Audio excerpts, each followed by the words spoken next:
Olá, aqui é Valério Wagner, gestor de segurança do trabalho, e nesse vídeo eu quero conversar com você sobre algumas curiosidades sobre a CIPA.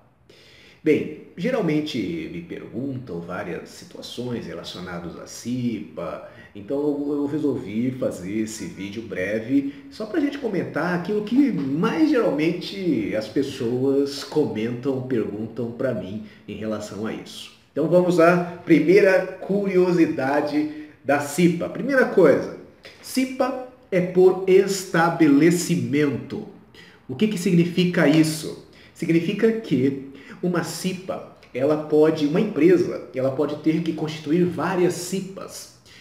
Por exemplo, a empresa tem lá 200 trabalhadores registrados. Só que eles não permanecem no mesmo estabelecimento.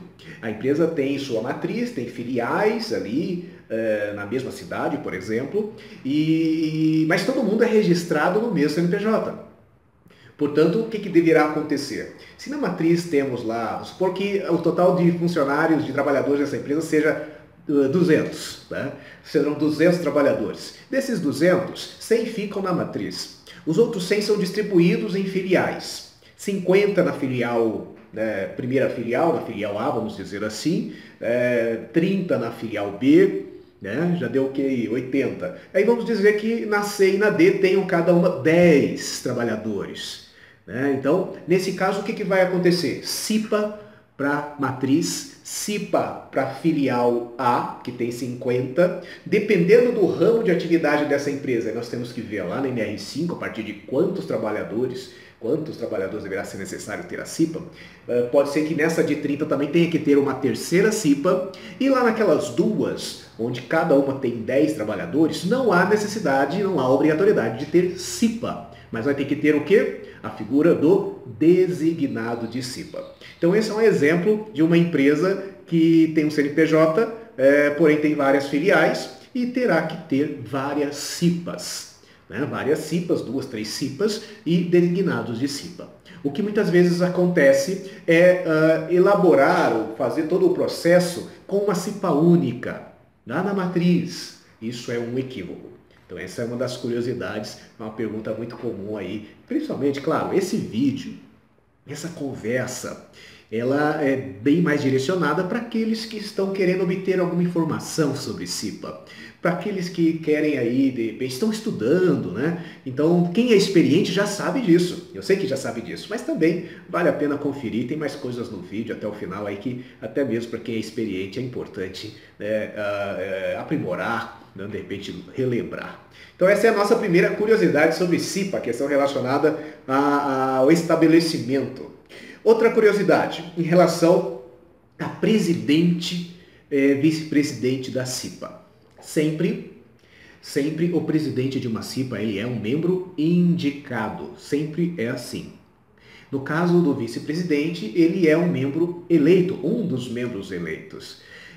Claro, novamente, para quem está começando, tendo seu primeiro impacto com a CIPA, acha um pouco estranho, mas presidente não deveria ser aquele que teve maior número de votos? Essa não é a lógica para a CIPA. No caso, o empregador vai indicar entre os membros indicados o presidente da comissão. E o vice, como funciona? O vice, ele é um dos membros, sempre será um dos membros eleitos. E como que é? Obrigatoriamente tem que ser aquele que teve número de votos? Depende. Em alguns casos, não será necessariamente aquele que teve o número de votos. Porém, sempre deverá ser um dos membros titulares.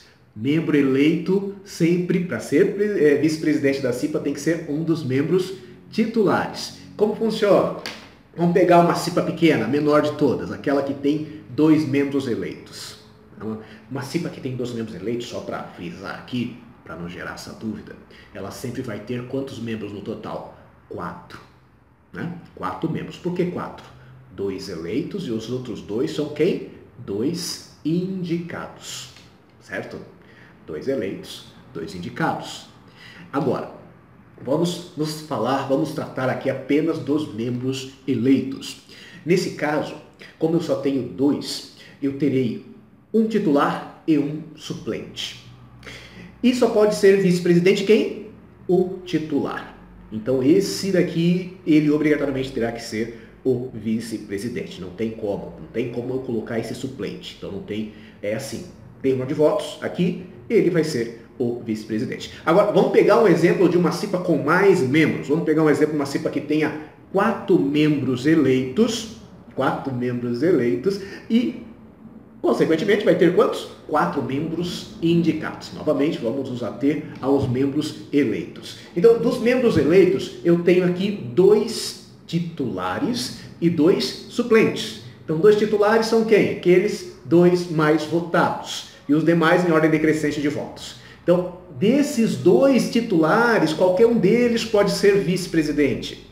Porque eles são titulares.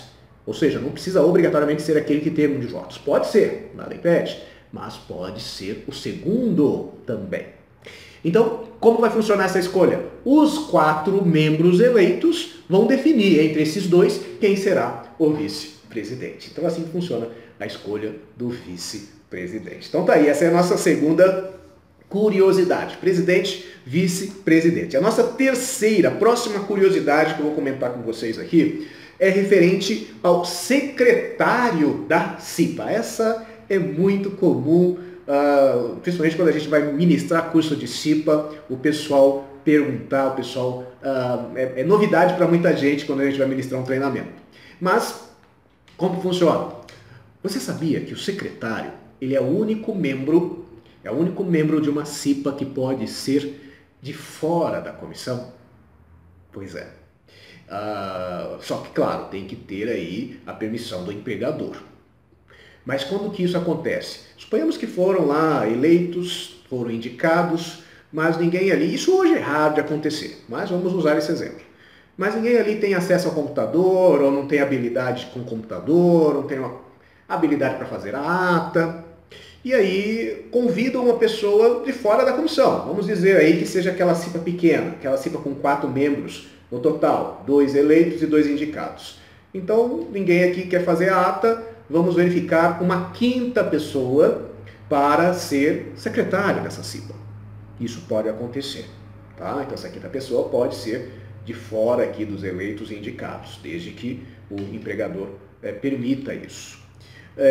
Eu digo sempre que isso existe, por quê? Porque antigamente, veja só, quando começou a NR5, lá em 70, década de 70, 1978, eram poucos os trabalhadores que sabiam ler, escrever, que tinham a condição de fazer uma ata. E aí a norma deu essa condição, isso continua na norma até hoje. Hoje já não vejo tanta necessidade, né, mas ainda está lá, isso é possível de ser viabilizado. E embarcando nessa questão aí do secretário da CIPA, que faz ata, a nossa próxima curiosidade é referente à ata. Até 1999, a ata de reunião de uma CIPA deveria ser protocolada. Protocolada não, nós deveríamos, a gente tinha que levar na antiga DRT, antigamente chamava Delegacia Regional do Trabalho, hoje é a Superintendência Regional do Trabalho, SRTE. Né? Então, antigamente nós tínhamos que levar a ata, apresentava lá para o auditor fiscal, ele analisava, verificava se estava tudo certo, aí rubricava ali, carimbava a ata. Então, todo mês, o secretário da CIPA ou alguém da empresa tinha que levar essa ata para protocolar. Então, era assim que funcionava. Isso até 99. Por quê? Em 99 houve uma mudança na NR5 e passou a aceitar que a ata fosse feita no computador, que até então era feita, né, no livro ata, por isso que a gente tinha que ter uma pessoa com uma letra bonita, aquela letra de ata e tal, para que aí pudesse apresentar para o fiscal, auditor fiscal. Aí em 99 mudou a NR5, a ata passou a ser aceita, ela digitada, então não precisava mais fazer no livro ata, e também não precisava mais ter a obrigatoriedade, a necessidade de levar ao Ministério do Trabalho, aí no caso,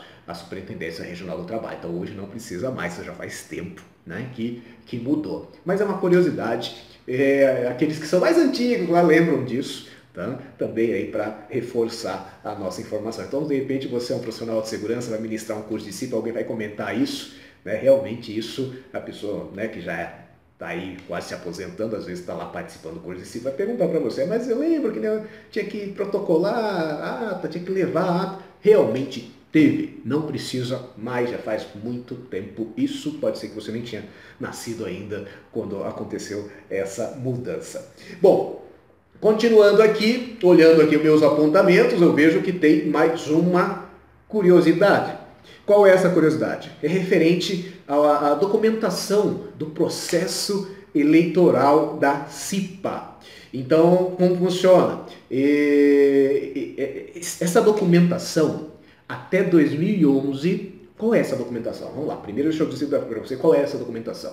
Ata de eleição, ata de posse e calendário anual de reuniões. Tem outras coisas que a gente viabiliza lá durante o processo de CIPA, os editais e tal, mas esses 3 documentos, esses 3 itens aí, até 2011 nós tínhamos que protocolar. Levava tudo em 2 vias lá no Ministério do Trabalho, na Superintendência do Ministério do Trabalho, e apresentava para o auditor fiscal. E era feito uma análise e também carimbava, rubricava, uma via ficava lá, a outra voltava para a empresa com o protocolo do Ministério do Trabalho. Isso mudou em 2011, então a partir de 2011 não é mais necessário levar a documentação de constituição de uma CIPA para o Ministério do Trabalho. O que a norma diz lá? Deverá ficar de fácil acesso à fiscalização do Ministério do Trabalho. E também tem uma situação bem interessante que não pode passar despercebida. Deverá ser comunicado ao sindicato. Deve ser verificado com o sindicato se é para levar essa documentação e protocolar lá. Então, vários sindicatos pedem isso, alguns poucos não pedem isso. Então é importante que quem vai fazer o processo de constituição da CIPA entre em contato com o sindicato, verifique se tem que ser feita levar essa documentação e protocolar lá no sindicato, ok? Então tá aí mais uma curiosidade sobre CIPA. Mais uma informação. Presidente, vamos lá, presidente da CIPA saiu, né? Suponhamos que esteja lá no 3º ou 4º mês de mandato da CIPA e o presidente da CIPA, que é um dos membros indicados pelo empregador, sai da empresa, pediu demissão, foi morar em outra cidade ou de repente arrumou um outro trabalho, enfim, não é mais trabalhador daquela empresa, não é mais empregado daquela empresa. Nesse caso, como fica, hein? Nesse caso, como que vai ser definido esse novo presidente? Quando nós perguntamos isso no curso, nos cursos de CIPA, o pessoal está participando lá pela primeira vez, geralmente eles falam que é o vice-presidente quem assume. E daí? O que você acha? Não é. O vice-presidente não pode. Aliás, o vice-presidente ele pode substituir o presidente em impedimentos eventuais, ausências temporárias, né? Aquela história lá, o presidente não foi no dia porque estava de atestado médico, um exemplo, ou estava de férias, outro exemplo. Agora, se o presidente deixa de ser trabalhador dessa empresa, empregado dessa empresa, o que a norma pede? O empregador deverá indicar um novo presidente, que poderá ser ali um dos membros que fazem já parte da comissão, membros indicados, ou um outro empregado da empresa que o empregador, né, queira, ok? Então, nunca vai ser o vice-presidente. Por quê? Porque vice-presidente sempre é um membro eleito, isso mesmo, né? E, no caso, o presidente sempre deve ser um membro indicado. Correto? Muito bem. Continuando, essa vai ser a última. Para a gente encerrar aqui, não prolongar demais o nosso vídeo, referente ao processo eleitoral. O processo eleitoral de uma CIPA, isso lá na NR5, friso isso porque eu sei que tem sindicatos que pedem prazos diferenciados. Mas na NR5, o processo eleitoral de uma CIPA deve iniciar quando? Deverá ser iniciado quando faltar 60 dias para terminar o mandato. 60 dias. Olha só, então não é quando faltar 2 semanas que você vai lá e faz todo o processo. Não é isso, está errado. 60 dias antes do término do mandato. Então a CIPA vai terminar no final do ano, né? Vamos dizer lá, em dezembro. Então, em outubro já tem que começar a viabilizar esse processo, certo? Não podemos deixar isso para fazer lá em cima da hora. 60 dias antes, geralmente a gente comunica o sindicato que vai haver uma nova eleição da CIPA. A norma menciona que quando faltar 55 dias nós temos que já formar a comissão eleitoral, que deve ter, olha só que interessante, deve ter nessa comissão presidente e vice-presidente envolvidos, não somente eles, outras pessoas se houver necessidade, mas eles devem estar envolvidos. E então 55 dias já tem que ter os nomes do pessoal que vai trabalhar na comissão eleitoral. E quando faltar, veja, quando faltar 45 dias, deverá ser fixado lá nos murais, deverá ser feito o edital, que é aquele edital convidando os trabalhadores a se inscreverem, né? O edital aí de convocação da eleição. Então, 45 dias. Aí, 15 dias devem ser abertos para fazer esse processo de inscrição de candidatos. Deve-se ter 15 dias para abrir o processo, para fazer as inscrições de candidatos. Então, não é uma semana, não são 5 dias, né? São 15 dias, é o período mínimo. E aí, vivemos o período de inscrição. Quando faltar, se a gente conseguir seguir a risca ali o calendário, quando faltar 30 dias para terminar o mandato, o que deve acontecer? A eleição. A eleição deverá ocorrer quando faltar 30 dias para terminar o mandato da gestão. Então, aconteceu a eleição, contaram os votos, né? Fizeram lá a ata de eleição, já temos os membros eleitos definidos. O que está faltando? Está faltando o empregador indicar seus membros. Ainda temos quase 30 dias para terminar o mandato. O empregador indica seus membros, às vezes isso acontece antes, mas geralmente acontece aí depois da eleição. E aí temos que agendar o treinamento dos membros. Todos os membros deverão passar por um treinamento de 20 horas, definido lá na NR5, com os assuntos também definidos na própria norma 5. Então, vamos fazer o treinamento desse pessoal. Todo mundo está treinado, então quando terminar o mandato, primeiro dia útil após o término do mandato, a nova CIPA deverá tomar posse. Todo mundo treinado, todo mundo definido, né? Aí faz a ata de posse, a reunião de posse, é definido ali o calendário anual de reuniões, são formalizados os nomes aí, né, do presidente, o secretário, o substituto do secretário, que deve constar também nessa ata de posse, e aí finalizou o processo eleitoral da CIPA. A CIPA está formada, treinada, e agora, né, só começar a fazer suas reuniões mensais. Ok? Bom, foram algumas curiosidades, claro que existem várias outras curiosidades na NR5, mas falaremos em outra ocasião, em outro vídeo aí com vocês. Eu espero que essas informações tenham sido úteis, aliás, tenham sido úteis para vocês. E se você gostou, dê um like aí no nosso vídeo. Se você tem mais alguma informação, coloca no comentário ou mantenha um contato comigo. Vou deixar aí alguns endereços junto ao texto do vídeo. Ok? Muito obrigado por você ter me acompanhado até esse momento. Um grande abraço e até breve.